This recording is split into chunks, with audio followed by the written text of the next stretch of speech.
వారు మా పేరు తీసుకున్నారు అధ్యక్ష. గౌరవనీయులు రాష్ట్ర ముఖ్యమంత్రి గారు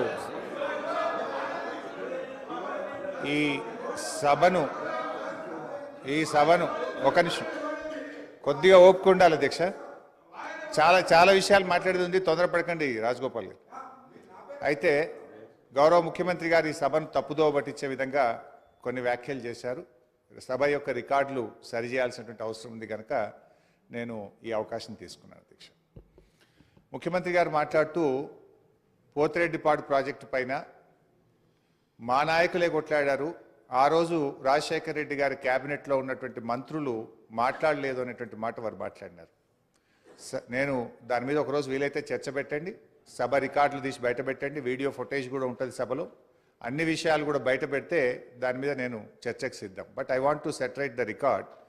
ఆ రోజు రాజశేఖర రెడ్డి గారి క్యాబినెట్ నుంచి మేము 6 మంత్రులం 14 నెలలకే మేము రాజీనామా చేశాం. మేము రాజీనామా చేసినప్పుడు చెప్పే 6 కారణాలు, అందులో మొట్టమొదటి కారణం అక్రమంగా పోతిరెడ్డిపాడు ప్రాజెక్టును పొక్కగొట్టి మా తెలంగాణకు దక్కాల్సిన కృష్ణా నదీ జలాలను రాయలసీమకు తరలించకపోతున్నందుకు నిరసనగా ఈ క్యాబినెట్ నుంచి మేము వైదొలుగుతున్నాము.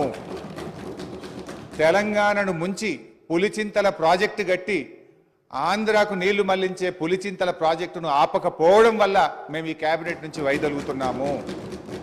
610 జీవో అమలు చేయడంలో నిర్లక్ష్యం కారణంగా మా తెలంగాణ పిల్లలకు ఉద్యోగాలు దక్కే విషయంలో మా మాట తప్పుతున్నందుకు నిరసనగా ఈ క్యాబినెట్ నుంచి మేము వైదొలుగుతున్నాము.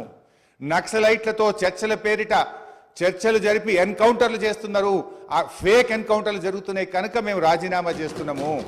ఇట్లా ఒక 6 కారణాలు ఇదే సభలో చెప్పాం, బయట చెప్పి మేము ఆ రోజు రాజీనామా చేస్తామనేటువంటి విషయాన్ని సభ ద్వారా గౌరవ ముఖ్యమంత్రి దృష్టికి మీ దృష్టికి తెస్తున్నాం. రెండో విషయం, ఇదే సభలో అదే పోడియం దగ్గర మీరు రికార్డులు తీయండి, నా చేతిలో ప్లే కార్డ్, మేము ఆ రోజున్న మా పద్మారావు గౌడు శాసనసభ్యులం పోతిరెడ్డి ప్రాజెక్టును వెంటనే ఆపాలని చెప్పి 45 రోజులు మొత్తం బడ్జెట్ సెషన్ మొత్తం పోతిరెడ్డిపాడు ప్రాజెక్టు ఆపాలని మేము అక్కడి నుంచి కీర్తిశేషులు పీజేఆర్ గారు ఒక్కడు కాంగ్రెస్ పార్టీ నుంచి ఇక్కడి నుంచి కొట్లాడిండ్రు ఒక్కడే. ఆ రోజు మంత్రులుగా ఉన్న చాలా మంది పెదవులు ముచ్చుకొని ఇక్కడ కూర్చున్నారు తప్ప ఆ రోజు మాతో గొంతు కలిపింది ఒకే ఒక్కడు పీజేఆర్. ఆ పీజేఆర్ తనయుడు విష్ణువర్ధన్ రెడ్డి కూడా ఈరోజు మాతోనే ఉన్నాడు. రెండో విషయం I would like to clarify. నేను విషయాల్లో చర్చలకు పోతే చాలా చెప్పాలి కానీ just I'm trying to give the clarification.